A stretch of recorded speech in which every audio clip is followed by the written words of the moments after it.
మాఘమాసము ఆదివారము సప్తమి. ఈ రోజున రథసప్తమి వచ్చింది కనుక ఎంతో విశిష్టమైన రోజు. ఈ రోజున సూర్యుడు పుట్టుక వెనుక ఉన్న రథసప్తమి కథను ఎవరైతే భక్తి శ్రద్ధలతో వింటారో అలాంటి వారికి కోటి గోవులను బంగారంతో సహా కురుక్షేత్రంలో దానం చేస్తే ఎంత పుణ్యం వస్తుందో అంతటి ఫలితం వస్తుంది. జన్మ జన్మల పాపాలు పోయి కోటి జన్మల మహాపుణ్యం వస్తుంది.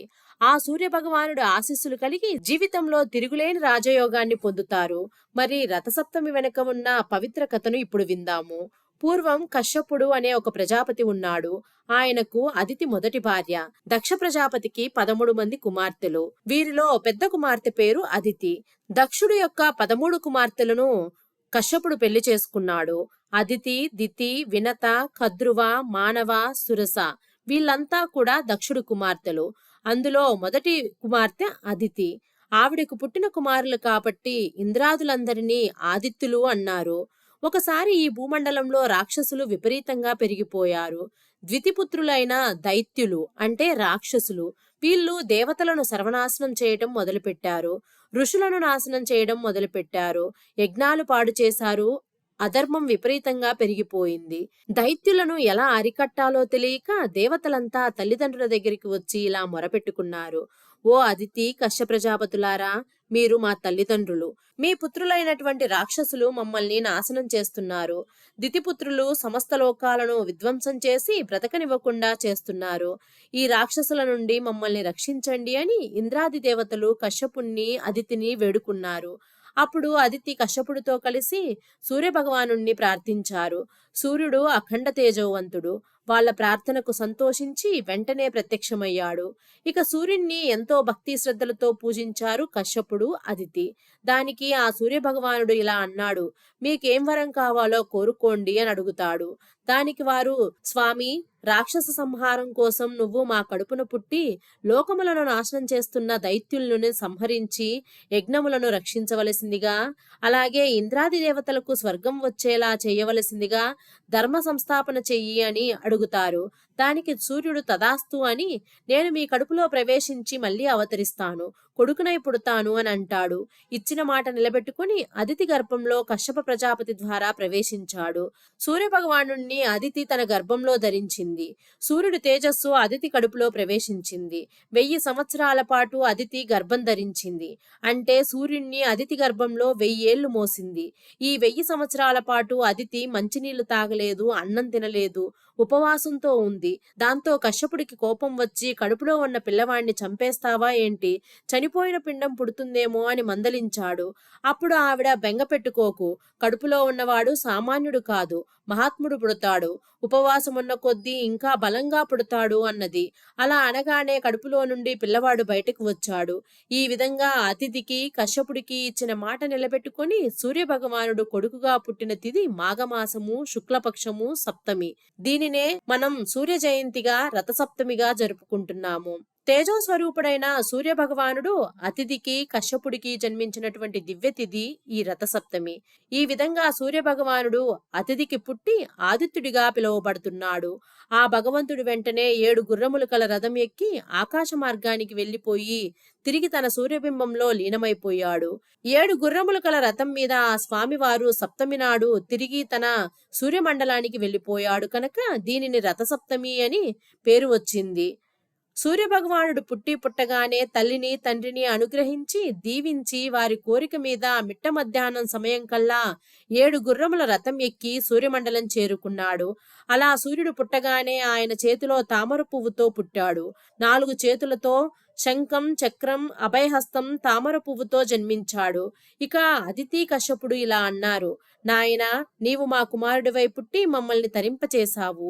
దేవతల్ని, మానవుల్ని, ఋషులను, సమస్త లోకాలను విధ్వంసం చేస్తున్న రాక్షసుల్ని సంహరించి దుష్ట శిక్షణ చేసి ధర్మ సంస్థాపన చెయ్యి అని ప్రార్థించారు. అప్పుడు ఆయన అనూరుడు అనే వాడిని రథసారథిగా చేసుకొని 7 గుర్రములు కల రథం మీద బయలుదేరి చేతిలో కోదండం ధరించి ఆ కోదండానికి బ్రహ్మాస్త్రం, ఆదిత్యాస్త్రం, ఆ ఆగ్నేయాస్త్రం లాంటి అస్త్రాలు సంధించి రాక్షసుల్ని విధ్వంసం చేశాడు. ఈ విధంగా ఆయన విజృంభించి రాక్షసుల్ని చంపి శరణు అన్న వారిని మార్చి రక్షించాడు. శరణు అన్న వారిని రక్షించి పాతాళ లోకానికి పంపించాడు. ఆ రోజు దుష్ట శిక్షణ చేసిన తిథి రథసప్తమి. ఇక దుష్ట శిక్షణ జరిగాక బృహస్పతి వచ్చి భక్తి శ్రద్ధలతో సూర్యుని ప్రార్థించి, ప్రభు, దుష్ట శిక్షణ చేసి 7 గుర్రముల రథం మీద సూర్యమండలం చేరావు అని దేవతలందరూ ఎంతో సంతోషించారు. ఈ కథను ఈ రథసప్తమి రోజు శ్రద్ధగా వింటే వారికి 1000 యజ్ఞాలు చేసిన ఫలితం పొందుతారు. ఈ కథను విన్న తర్వాత గురువులకు యథాశక్తిగా దక్షిణ తాంబూలాలు ఇచ్చినటువంటి వారికి 1,000,000 గోవులను బంగారంతో సహా కలిపి కురుక్షేత్రంలో దానం చేసినంత ఫలితం పొందుతారు. అలాంటి వారి ఇంట్లో దరిద్రం మొత్తం పోయి జన్మజన్మల పాపాలు పోయి 1,000,000 జన్మల మహాపుణ్యం వస్తుంది. ఇక ఈ రోజు ఈ పవిత్ర కథను విన్నా, చెప్పినా, చదివినా జన్మల పాపాలు పోతాయి, ఐశ్వర్యం సిద్ధిస్తుంది, సకల శుభాలు కలుగుతాయి. ముందుగా మనం రథసప్తమికి మరియు జిల్లేడు చెట్టుకు ఉన్న సంబంధం వివరించే ఒక చిన్న పురాణ కథను ఇప్పుడు తెలుసుకుందాము. పూర్వం అగ్నిశ్వాతులు అనే పండితులు మహా నిష్ఠతో చాలా యజ్ఞాలు చేశారు. ఆ యజ్ఞాలతో పరమాత్మ తృప్తి చెంది వాళ్ళని స్వర్గానికి తీసుకురండి అని దేవదూతలతో దేవ విమానం పంపించాడు. ఆ సమయంలో యజ్ఞం చివర్లో పూర్ణాహుతి చేస్తున్నారు. అగ్నిశ్వాతులు అదే సమయంలో ఆ దేవ విమానం చూసిన సంభ్రమంలో వారు ఆవునేతితో కూడిన హోమద్రవ్యాన్ని కంగారుగా వేశారు. అయితే ఆ సమయంలో పెద్ద గాలి రావటంతో కొంత వేడివేడి నెయ్యి పక్కనే ఉన్న ఒక మేకపై పడింది. ఆ వేడికి మేక చర్మం ఊడిపోయి మరణించింది. అంతేకాదు ఆ మేక ఆత్మ వీరికంటే ముందుగా వెళ్లి దేవ విమానంలో కూర్చుంది. అలా ఊడిపోయిన మేక చర్మం పక్కనే ఉన్న ఒక చెట్టుపై పడింది. అప్పటి నుండి ఆ చెట్టు మూలతత్వం మారిపోయి మెత్తని ఆకుల్ని ధరించిన జిల్లేడు చెట్టుగా మారిపోయింది. అలా జిల్లేడు ఆకు యజ్ఞం అంతం సమయంలో ఆజ్వదారలు ధరించడంతో పరమ పవిత్రమైంది. అందుకే జిల్లేడు ఆకును ముట్టుకుంటే మేక చర్మంలాగా మెత్తగా ఉంటుంది. ఇక జరిగిన దానికి అగ్నిస్వాతులు బాధపడ్డారు. అప్పుడు అదే సమయంలో ఆకాశవాణి ఇలా పలికింది, మీరు దుఃఖించాల్సిన పని ఏమీ లేదు. మీరు చేసిన యజ్ఞఫలం ఆ మేకకు కూడా దక్కి ఎంతో దుర్లభమైన స్వర్గప్రాప్తి కలిగింది. ఇక ఈ జిల్లేడు చెట్టు మేక చర్మ స్పర్శతో పవిత్రమై అర్కవృక్షంగా అనగా పూజింపదగినదిగా మారింది అని పలికింది. ఆ మాటలు విన్న అగ్నిశ్వాతులు ఎంతో సంతోషించారు. ఇది జరిగింది మాఘశుద్ధ సప్తమి తిథి రోజు. అందుకే ఆ రోజు నుండి రథసప్తమి రోజు నెత్తి మీద జిల్లేడు ఆకులు పెట్టుకొని సూర్యుడి ప్రీతి కోసం స్నానం చేసే వారికి మాత్రం యజ్ఞఫలం లభిస్తుంది. అంతేకాదు 7 జన్మలలోని ఎలాంటి పాపాలైనా పోతున్నాయి. అలాంటి వారు స్వర్గలోకంలో శాశ్వత ఆనందాన్ని పొందుతున్నారు. అలాగే ఈ రోజు స్నానం చేస్తే రోగాలు, శోకాలు, అన్ని రకాల ఇబ్బందులు తొలగిపోతాయి. మరి ఎంతో విశిష్టమైన రథసప్తమి వ్రతమహత్యం తెలిపే ఒక వ్రత కథ కూడా ఉంది. ఈ కథ విన్నా, చెప్పినా, చదివినా 1,000,000 జన్మల పుణ్యం వస్తుంది. భవిష్యోత్తర పురాణం ప్రకారం ఈ వ్రతం గురించి అడిగిన ధర్మరాజుకి శ్రీకృష్ణుడు ఇలా చెప్తాడు. పూర్వం కాంబోజ దేశానికి యశోధర్ముడు అనే ఒక రాజు ఉండేవాడు. అతనికి ఒక కుమారుడు కలిగాడు. కానీ కుమారుడికి ఎల్లప్పుడూ ఏదో ఒక రోగం బాధిస్తూ ఉండేది. తన కుమారుడి వ్యాధులకు కారణం ఏంటి అని బ్రాహ్మణులను అడుగుతాడు. దానికి బ్రాహ్మణుడు రాజుతో ఇలా చెప్తాడు, రాజా, నీ కుమారుడు గత జన్మలో పరమలోభి అయి జీవించాడు. రథసప్తమి మహత్యం వల్ల ఇతను నీ కడుపున పుట్టాడు.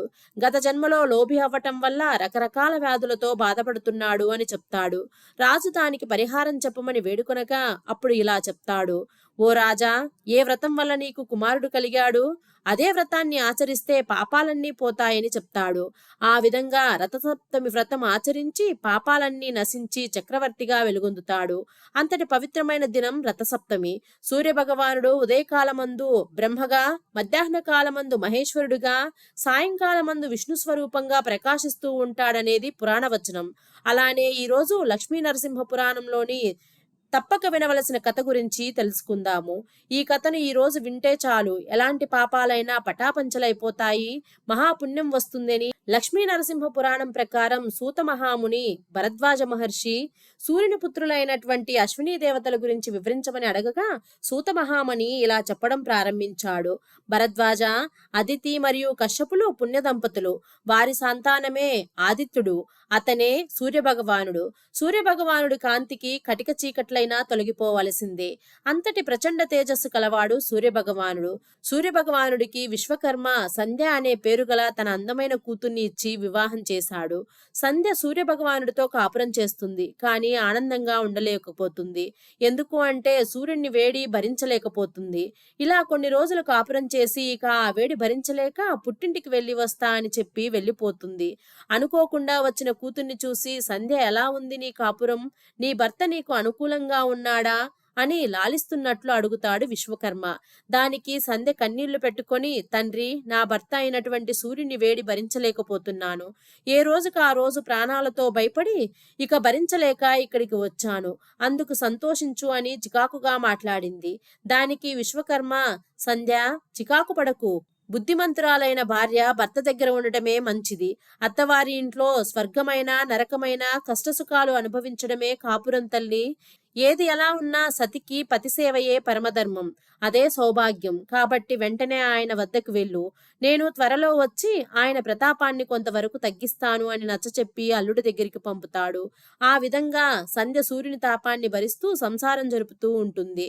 కొంతకాలానికి వైవస్తుడు, యముడు, యమి అనే 3 పిల్లలు కలిగారు వారికి. అప్పటికే సంసారాన్ని మరియు భర్త తాపాన్ని భరించలేక ఇక నా వల్ల కాదు, మా నాన్న వస్తానని ఇంకా రాలేదు అని తన శక్తితో అచ్చం తనలాగే ఉండే ఒక స్త్రీని సృష్టించింది సంధ్య. ఆమెకు ఛాయ అనే పేరు పెట్టింది. ఆమెతో సంధ్య ఇలా అంటుంది, నీవు ఆయనకి అనుకూలంగా సంసార జీవితం జరుపుతూ ఉండు. ఈ రహస్యం ఎవరికీ చెప్పకు. పిల్లలు జాగ్రత్త. ఈ క్షణం నుండి నా 3 పిల్లలకి నీవే తల్లివి అని హెచ్చరిస్తూ పాఠాలు చెప్పి ఎవరికీ చెప్పకుండా అక్కడి నుంచి పుట్టింటికి వెళ్ళిపోయింది. విశ్వకర్మ సంధ్య ఇంటికి రావడం చూసి, మళ్ళీ వచ్చావా? నీ భర్తతో చెప్పే వచ్చావా అని కోపంగా అడిగాడు. చెప్పలేదు తండ్రి. ఆ సూర్యుని తాపం భరించడం ఇక నా వల్ల కాదు. వస్తాను, వేడి తగ్గిస్తాను అని బలవంతంగా పంపావు. అలా ఉండి 3 పిల్లల్ని కన్నాను. ఇక ఉండలేక వచ్చాను. ఇంకా చెప్పడం కూడానా అని సంధ్య చికాకుగా చెప్తుంది. దానికి విశ్వకర్మ, నా మాట అర్థం చేసుకోక తొందరపడి భర్తను విడిచి వచ్చావు. రేపు నీ భర్త వచ్చి అడిగితే నేను ఏం సమాధానం చెప్పాలి? నీ పతి దగ్గరికి వెళ్ళు. నీ వెనకాలే నేను వస్తాను. వెంటనే వెళ్ళు అని తొందర పెడతాడు. సంధ్య కోపంతో లేచి వెంటనే బయటికి వచ్చింది. కొంచెం సేపు ఆలోచించి తిన్నగా ఉత్తర కురుదేశం వెళ్లి ఆడగుర్రంగా మారిపోయి భర్తను ధ్యానించుకుంటూ జీవితం గడపసాగింది. విశ్వకర్మ తన కూతురు భర్త దగ్గరికే వెళ్ళిందనుకొని ఊరుకుంటాడు. ఇక సూర్యుడు ఛాయను సంధ్యలాగే భావించాడు. రూపురేఖలు మొత్తం అచ్చం సంధ్యలాగే ఉండడంతో అనుమానం రాక ఛాయతో సంసారం కొనసాగించాడు. ఆ విధంగా సూర్యునికి ఛాయకు మనువు, శనేశ్వరుడు, తపతి అనే 3 పిల్లలు పుట్టారు. మొత్తం 6 పిల్లలు పెరిగి పెద్దవారవుతున్నారు. క్రమంగా ఛాయ తన పిల్లలపై మమకారం పెంచుకొని సంధ్య సంతతిని పోషించడంలో తేడా చూపించసాగింది. ఒకరోజు సంధ్యాదేవి కుమారుడైన యముడు కూతురైన యమి, తండ్రి సూర్యునితో, ఈమె ఎవరో కాని మా అమ్మ కాదు. ఆ 3 చూసినట్లు మమ్మల్ని చూడకుండా చికాకు పడుతుంది అని చెప్పారు. దానికి సూర్యుడు ఛాయతో, పిల్లలందర్నీ ఒకే భావంతో చూడాలి. పెద్దవాళ్లను సరిగ్గా చూడకుండా ఉన్నావట. ఇది తల్లి చేయవలసిన పని కాదు అని మందలించాడు. సూర్యుడు మందలించినా కూడా ఆమెలో మార్పు రాలేదు. పిల్లల పోషణ విషయంలో వ్యత్యాసం చూపించసాగింది. ఒకరోజు యముడు, యమి రెచ్చిపోయి ఛాయపై గట్టిగా గర్జించి అరిచారు. దానికి ఛాయ, నన్ను మీరు బెదిరిస్తారా? దానికి శిక్ష ఇదే అని యముణ్ణి నువ్వు ప్రేతరాజు అవుతావు అని, యమిని నీవు యమున పేరుతో నదివి అవుతావు అని శపించింది. ఆ శాపాలు తెలుసుకున్న సూర్యుడు కోపంతో ఛాయతో ఇలా అంటాడు, నిజం చెప్పు, నీవు నిజంగా నా సంధ్యవేనా? సంతానం ఎంతటి కష్టాలు పెట్టినా తల్లి తన సంతానం ఉన్నత స్థితిలో ఉండాలనే కోరుకుంటుంది. తల్లి ఎప్పటికీ తన సంతానాన్ని శపించదు. నీవు నా సంధ్యవు కావు అని కోపంతో ఛాయాపుత్రులైన శనిని, నువ్వు మందవాడివై క్రూర దృష్టిగల పాపగ్రహమైపోతావు అని, తపతిని నీవు తపతి అనే నదిగా అవుతావు కాక అని శపిస్తాడు. ఇక సూర్యుడు శాంతించి తన ధ్యాన మహిమ వల్ల ఇదంతా సంధ్య ఆడిన నాటకమని తెలుసుకొని కురుదేశంలో గుర్రంగా తిరుగుతున్న తన భార్య సంధ్య దగ్గరికి వెళ్లి తాను కూడా గుర్రంగా మారి అక్కడ వారిద్దరి కలయిక వల్ల వారికి కవలలు పుట్టారు. వారే అశ్విని దేవతలు. ఇదంతా తెలుసుకున్న బ్రహ్మ అక్కడికి వెళ్లి అశ్విని దేవతలైన సూర్యుని కుమారులకు దివ్యశక్తులను, దేవతలలో ముఖ్య స్థానాన్ని, యజ్ఞభాగాన్ని, ఆయుర్వేద ప్రావీణ్యాన్ని ఇచ్చి వెళ్ళిపోయాడు. ఇక అశ్విని దేవతలు స్వర్గానికి వెళ్ళిపోతారు. సూర్యుడు, సంధ్య నిజ రూపాలతో తమ భవనానికి తిరిగి వచ్చారు. కొంతకాలం తర్వాత సంధ్య తండ్రి అయిన విశ్వకర్మ వచ్చి సూర్యుని స్తుతించి ప్రసన్నుణ్ణి చేసుకుని ఒక దివ్య చక్రంలో ఉంచి 3 సార్లు తిప్పాడు. అలా తిప్పడం వల్ల సూర్యుని వేడి చాలా వరకు తగ్గిపోయింది. ఇక సంధ్యాదేవి సూర్యమండలంలోనే నిలిచిపోయింది. ఇక ఛాయ సంధ్యలో లీనమై అన్ని ప్రాణులకు రేయింబవళ్ళు నీడగా నిలిచిందని సూతమహాముని భరద్వాజునికి వివరించాడు. సూర్యునికి సంధ్యకు పుట్టిన బిడ్డలే అశ్విని కుమారులు. వారే తదాస్తు దేవతలు. తదా అంటే ఆ ప్రకారంగా, అస్తు అంటే జరగాల్సిందే అని అర్థం. వీరి యొక్క రథం బంగారంతో నిర్మితమై ఉంటుంది. ఆ రథంపై అత్యంత వేగంగా ప్రయాణిస్తూ ఉంటారు. వారు ప్రయాణించే మార్గంలో తథాస్తు అనే నామాన్ని జపిస్తూ వెళ్తారు. అదేవిధంగా వేదమంత్రాలతో ఆహ్వానిస్తూ ప్రయాణిస్తూ ఉంటారు.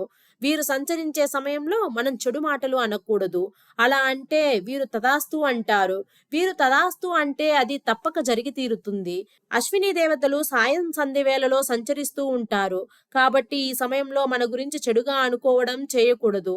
అందుకే మనం ఏదైనా అనకూడని మాట అంటే మన పెద్దలు తథాస్తు దేవతలు ఉంటారు, అలా అనకండి అంటారు. కాబట్టి రథసప్తమి రోజు ఈ పవిత్ర కథను చెప్పినా, చదివినా, విన్నా జన్మజన్మల పాపాలు పోతాయి. అలాగే ఐశ్వర్యం సిద్ధిస్తుంది, సకల శుభాలు కలుగుతాయి. ప్రతిరోజు మనిషి చేసే 7 రకాలైన పాపాలను చిత్రగుప్తుడు లెక్కించి తన చిట్టాలో భద్రపరుస్తాడు. అలానే పుణ్యాలు కూడా లెక్కించి తన చిట్టా పుస్తకంలో భద్రపరుస్తాడు. మీరు అనుకోవచ్చు, నేను ఎవరికీ ద్రోహం చేయలేదు కదా, నాకు పాపాలు అంటవు కదా అని. నేను ఎందుకు ఈ రోజు ఇలా స్నానం చెయ్యాలి అనుకోవచ్చు. కానీ మీరు తెలియక కూడా కొన్ని తప్పులు పాపాలు చేసి ఉండవచ్చు. మీరు దారి వెంట నడిచి వెళ్తున్నా లేదా వాహనంపై వెళ్తున్న కొన్ని చీమలు మీ కాలి కింద పడి చనిపోయినా అది కూడా పాపాలుగా లెక్కించి చిత్రగుప్తుడు తన చిట్టా పుస్తకంలో భద్రపరుస్తాడు. మరి మీరు మీ చేతులతో లేదా మీ నోటితో ఎవరినైనా బాధ పెట్టి ఉంటే అవి కూడా పాపాలుగా పరిగణించబడతాయి. అందుకే 7 రకాల పాపాలుగా విభజించి వారి వారి పాప పుణ్యాలను చిత్రగుప్తుడు ఎప్పటికప్పుడు లెక్కించి తన పుస్తకంలో భద్రపరుస్తాడు. కానీ ఎంతో పవిత్రమైన ఈ రోజు మీరు ఇలా అరుణోదయ కాలంలో శిరస్సు పైన 7 జిల్లేడు ఆకులను 7 రేగి పండ్లను ఉంచి తలస్నానం చేస్తే చిత్రగుప్తుడు ఆ రోజు వరకు చేసిన పాపాలన్నింటినీ తొలగించి రథసప్తమి స్నాన పుణ్యాన్ని లెక్కించి తన పుస్తకంలో భద్రపరుస్తాడు. ఆ విధంగా మీరు సూర్యలోకాన్ని పొందవచ్చు. మాఘపురాణం ప్రకారం ఒకసారి పరమేశ్వరుణ్ణి పార్వతీదేవి ఇలా అడుగుతుంది, స్వామి, మీ వలన అనేక పుణ్య సంగతులు తెలుసుకున్నాను. కానీ మాఘమాస మహత్యం మీ ద్వారా వినాలనే కోరిక ఉన్నది కాబట్టి ఈ ఏకాంత సమయంలో మీరు మహిమగల మాఘమాస మహత్యమును వివరించాలని ప్రార్థిస్తుంది. దానికి ఆ పరమేశ్వరుడు ఇలా పలుకుతాడు, దేవి, నీ కోరిక తప్పక తీరుస్తాను. మాఘమాస మహత్యమును చెప్తాను, శ్రద్ధగా వినుము.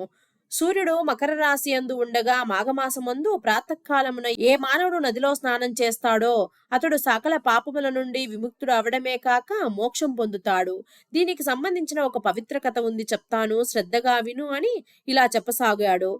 గౌతమ మహర్షి ఒకరోజు తన శిష్యులతో కలిసి తీర్థయాత్రలు చేయటానికి ఉత్తర దిక్కుకు బయలుదేరాడు. వారు అనేక పుణ్యనదుల్లో స్నానం చేస్తూ ప్రసిద్ధ క్షేత్రములను దర్శించుకుంటూ ఒకరోజు మాఘమాసం ప్రవేశించగానే కృష్ణానది స్నానం చేయాలని ఆ ప్రాంతానికి వచ్చారు. గౌతమ ముని తన శిష్యులతో కలిసి సూర్యుడు మకర రాశిలో ప్రవేశించే సమయంలో స్నానం చేసి కృష్ణానది ఒడ్డున ఉన్న ఒక రావి చెట్టు వద్దకు వచ్చి నమస్కరించి ఆ చెట్టు దగ్గర కూర్చొని శ్రీహరిని విధిపూర్వకంగా పూజించారు. తర్వాత తన శిష్యులందరికీ మాఘమాస మహత్యం గురించి వివరించాడు. అలా రోజూ చేస్తుండేవారు. ఒకరోజు ఆ రావి చెట్టు మొదట్లో ఒక మండపం ఏర్పాటు చేసి మామిడాకుల తోరణాలు కట్టి ముగ్గులతో అలంకరించారు. ఆ మండపంలో శ్రీహరి మూర్తిని పెట్టి పూజిస్తున్నారు.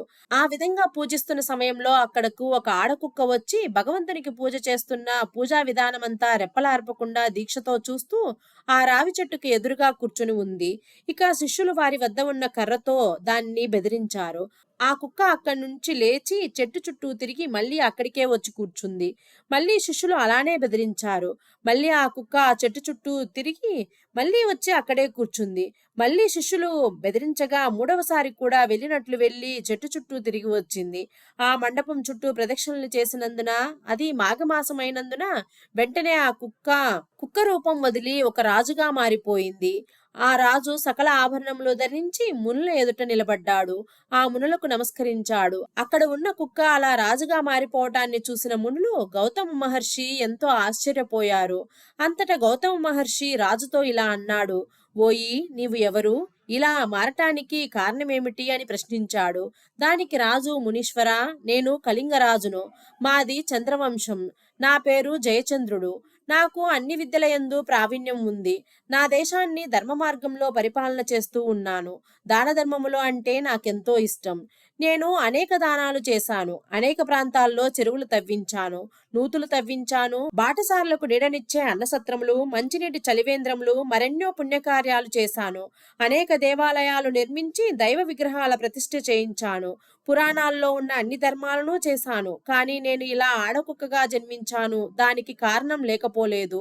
ఒకరోజు ఒక ముని ఒక గొప్ప యజ్ఞం తలపెట్టి నా వద్దకు దానం కోసం వచ్చాడు. ఆ ముని రాగానే అతను కాళ్ళు కడిగి నా శిరసు మీద చల్లుకున్నాను. అంతటా ఆ ముని నాతో ఇలా అన్నాడు: రాజా, నీకు రహస్యమైన విషయాన్ని చెప్తాను, శ్రద్ధగా విను. ఈ మాసంలో మకర రాశి యందు సూర్యుడు ప్రవేశిస్తాడు. ఆ రోజు అరుణోదయ వేళ స్నానం చేసి నీవు భక్తి శ్రద్ధలతో మాఘమాస మహత్యమును చదువుట కాని వినుట కాని చెయ్యాలి. దానివల్ల నీకు వైకుంఠ ప్రాప్తి కలుగుతుంది. అంతేకాదు అశ్వమేధ యాగం చేసిన ఫలితం కలుగుతుంది. మానవుడు ఎటువంటి పాపాలైనా పోతాయి అని చెప్తాడు. దానికి నేను ఇలా అన్నాను: అయ్యా, మీరు పలికిన విషయాలు నాకు తెలుసు. అవన్నీ బూటకాలు. వాటిని నేను నిజమని నమ్మను. మీరు చెప్పిన విధంగా నేను చెయ్యను. అసలే చలి రోజులు ఇవి. చన్నీటి స్నానం చేయడం చాలా కష్టం. మీ నీతి బోధలు నాకు చెప్పకండి. ఇప్పటి వరకు నేను చేసిన పుణ్యం నాకు చాలు అని మునితో అన్నాను. ఆ మాటలకు మునికి కోపం వచ్చి ఇలా అన్నాడు: నేను చెప్పవలసింది చెప్పాను. అది నా ధర్మమని యజ్ఞానికి కావలసిన ధనాన్ని కూడా తీసుకోకుండా వెళ్ళిపోయాడు. అంతట నేను ఆ మునిని చేతులు పట్టుకుని బ్రతిమిలాడి మునికి ధనమిచ్చాను. అతను వెళ్ళిపోయాడు. ఇక ఆ విధంగా నేను కొంతకాలం రాజ్యమేలి ప్రాణాలు విడిచాను. తర్వాత నాకు ఆడకుక్క జన్మ వచ్చింది. నేను చేసిన పాపం ఏమిటో కాని కుక్కగా 7 జన్మలు బాధపడ్డాను. ఇప్పుడు మీరు చేస్తున్న పూజాస్థలంలో 3 సార్లు ప్రదక్షిణలు చేసి తిని అంతట నాకు పూర్వజన్మ గుర్తుకు వచ్చింది. కాబట్టి మునిశ్రేష్ట, నాకు కుక్క జన్మ ఉండగా మళ్ళీ పూర్వజన్మ ఎలా సంక్రమించిందో వివరించండి అని రాజు పలికాడు. రాజు చెప్పిన మాటలకు ముని ఆశ్చర్యపడి ఇలా అన్నాడు: రాజా, మాఘమాసమున నువ్వు చులకనగా చూడటం వల్ల ఎంతటి విపత్తు కలిగిందో చూసావా? నీ వద్దకు వచ్చిన ముని ఎంతో ఉత్తముడు. అతను చెప్పిన మాటలన్నీ నిజాలే. మేము ఈ మాఘమాసంలో ఈ చెట్టు కింద విష్ణుమూర్తిని పూజిస్తున్నాము. కుక్క రూపంలో ఉన్న నువ్వు దారిన పోతూ నైవేద్యం చూసి తినాలనే ఆశతో పూజా సమీపంలోకి వచ్చి కూర్చున్నావు. అప్పుడు నీ శరీరం బురద, మైల తగిలి ఉంది. చూడటానికి చాలా అసహ్యంగా ఉన్నావు. పవిత్రమైన ఈ స్థలంలో నిన్ను చూసి నా శిష్యులు కర్రతో బెదిరించారు. నైవేద్యం తినాలని 3 సార్లు తరిమినా మళ్ళీ అక్కడికే వచ్చి కూర్చున్నావు. నీకు తెలియకుండానే దేవుని మండపం చుట్టూ 3 ప్రదక్షిణలు చేశావు. అనగా మాఘమాసంలో భగవంతుని మండపం చుట్టూ 3 సార్లు తిరగడం వల్ల నీకు పూర్వజన్మ వచ్చింది.